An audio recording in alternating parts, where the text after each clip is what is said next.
ഇത് നമ്മുടെ ജസാ ബേബി രാവിലെ തന്നെ കുളിച്ച് യൂണിഫോം ഒക്കെ മാറ്റി ബാഗൊക്കെ കൊണ്ടതാ ടാഗൊക്കെ ഇട്ട് നല്ല സുന്ദരി കുട്ടി ഇരിക്കുന്നുണ്ട് കേട്ടോ. ഉമ്മാന്ന് ഞാൻ ഇട്ടത് എല്ലാ കളറും ബ്ലൂ ആണെന്ന് പറഞ്ഞിട്ട് അവസാനം ലാസ്റ്റ് വേറെ എന്തെങ്കിലും ബ്ലൂ ഉണ്ടോ നമ്മൾ സെർച്ച് ചെയ്തു കേട്ടോ.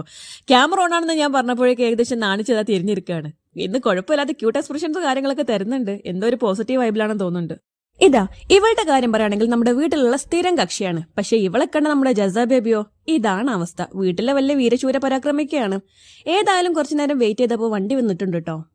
പിന്നെ ഒന്നും നോക്കിയില്ല. ജസാ ബേബി ഉമ്മാനോട് സലാമും പറഞ്ഞതാ. അവള് നേരെ വണ്ടി കയറിട്ടോ. ടാറ്റ ബൈ ബൈ സീ എന്ന് പറഞ്ഞിട്ട് അവള് പോയി. ഇനി വൈകുന്നേരം നോക്കിയാൽ മതി. അങ്ങനെ ഞാൻ ജസാ ബേബി ആക്കി തിരിച്ചു വരുമ്പോഴാണ് ഉമ്മ പറയുന്നത് നമുക്ക് പൂളപ്പുട്ട് ഉണ്ടാക്കിയാലോ എന്ന്. പൂളപ്പുട്ട് എന്ന് പറഞ്ഞാല് കപ്പപ്പുട്ട്. നമ്മുടെ നാട്ടിൽ ഇവിടെ പൂള നാട്ടോ പറയാറ്. നമ്മുടെ ഫ്രിഡ്ജിൽ കിടന്ന് അന്ധവിശ്വാസം വലിക്കുന്ന 2 കപ്പ ഉണ്ടായിരുന്നു കേട്ടോ. അതൊക്കെ എടുത്ത് ഞാൻ ക്ലീൻ ആക്കി. അങ്ങനെ നമ്മൾ തൊലി കളഞ്ഞ് വൃത്തിയാക്കിയിട്ടുള്ള കപ്പ നമ്മുടെ ഒനിയൻ സ്ലൈസർ യൂസ് ചെയ്തിട്ട് നന്നായിട്ട് ചുരണ്ടി ഈ ഒരു ഫോമിലേക്ക് ആക്കണം. ഈ ഒരു ഫോം എനിക്ക് ഭയങ്കര ഇഷ്ടമാണ്. കാണാൻ നല്ല ക്യൂട്ടായിട്ട് എന്നാൽ പാലിങ്ങനെ നല്ല തിക്കായിട്ട് വരുന്ന പോലെ തോന്നും. പിന്നീട് അത് നന്നായിട്ട് പിഴിഞ്ഞ് നമ്മുടെ ജാറിലോട്ട് ഇടാം, മിക്സ് ചെയ്യിടാം.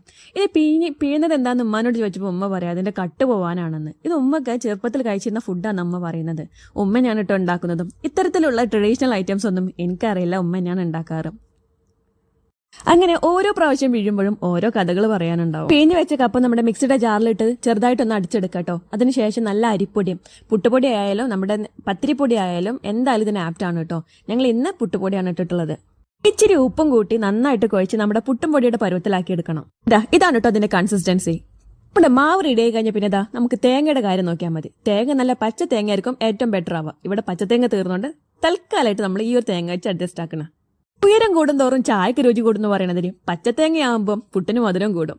ഏതായാലും പിന്നീട് അങ്ങോട്ടുള്ള കാര്യങ്ങളൊന്നും ഒരു മലയാളിക്കും ഞാൻ പറഞ്ഞ് മനസ്സിലാക്കി കൊടുക്കേണ്ട ആവശ്യമില്ല. സാധാരണയായി നമ്മൾ പുട്ട് ചൂടും പോലെ ലെയർ ആയിട്ട് നമ്മൾ തേങ്ങയും നമ്മുടെ മാവും സെറ്റാക്കണം. എന്തായാലും നല്ല ഹാപ്പിയാണ് കേട്ടോ. അങ്ങനെ നമ്മുടെ പറപ്പറ ആവി വർക്ക് നമ്മുടെ പുട്ട് റെഡി ആയിട്ടുണ്ട് കേട്ടോ. ഉമ്മ ഇത് എപ്പോഴും പറയും എനിക്ക് ശർക്കര കൂട്ടാണ് ബെറ്റർ എന്ന്. അപ്പൊ ഞാനും ഉമ്മയും കഴിഞ്ഞ പ്രാവശ്യം ശർക്കര കൂട്ടി കഴിച്ചപ്പോൾ നല്ല ടേസ്റ്റ് ആയി തോന്നിട്ടോ. അതുകൊണ്ട് തന്നെ ഭംഗിക്ക് കുറച്ച് ശർക്കര കൂട്ടി വെക്കാന്ന് വിചാരിച്ചു. അപ്പൊ എങ്ങനെയാ നമുക്ക് കഴിച്ചു നോക്കിയാലോ.